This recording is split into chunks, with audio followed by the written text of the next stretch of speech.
What's really weird these days is that it looks like the West is falling behind in tech innovation. After their DeepSeek model disrupted the AI landscape and wiped billions of company valuations, Chinese researchers are now making headlines again. This time, they are claiming they built a record-breaking 40% faster non-silicon transistor.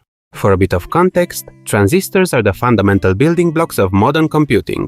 Billions of them are packed into every chip in your phone, laptop, and data center. They act like tiny switches that control the flow of electricity, and the faster they are, the faster your software runs. Every major leap in computing power, from the first PCs to today's AI models, has come from shrinking and improving transistors. But transistors aren't just a technical achievement, they're also a political tool.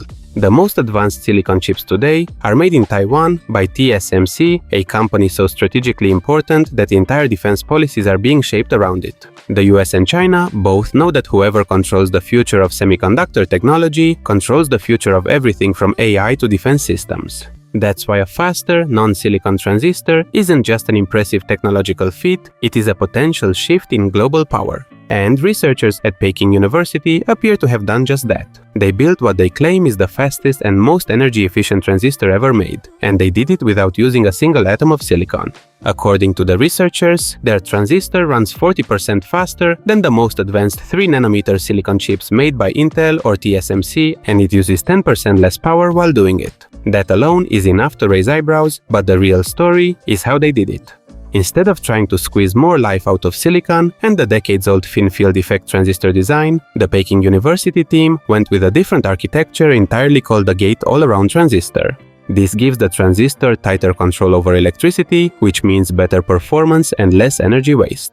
Companies like Samsung and Intel are already moving toward this architecture for future silicon chips, but China's researchers took it a step further and they changed the material itself. Instead of silicon, the new transistor is built from ultra-thin bismuth-based materials known as 2D semiconductors. These are atomically thin layers with exceptional electrical properties. Unlike silicon, electrons flow through them faster, with less scattering and less resistance. That means better performance, less heat, and lower power consumption. The result is a transistor that not only outperforms the world's most advanced silicon chips, but does so using existing fabrication equipment which is already available in China. So no cutting-edge EUV machines are required and no reliance on foreign tech that might be blocked by sanctions. If this ends up being backed by concrete results, it isn't just a scientific breakthrough, it is a strategic workaround. Now China has a way to push forward on semiconductors without needing access to restricted Western tools, and this may signal a shift in how the next generation of chips gets built. Of course, there are a lot of big questions still unanswered. Can these transistors be mass-produced? Will they hold up under real-world conditions? How long before they show up in actual hardware? Peng Hailin, the lead researcher, says they're already working on scaling up production, and early prototypes of logic units built with these transistors showed promising results. And, while it may take years before this reaches consumer devices, the implications are already clear. The future of computing might not be about squeezing more out of silicon, and for the first time in decades, that shift isn't happening in Silicon Valley, it's happening in Beijing.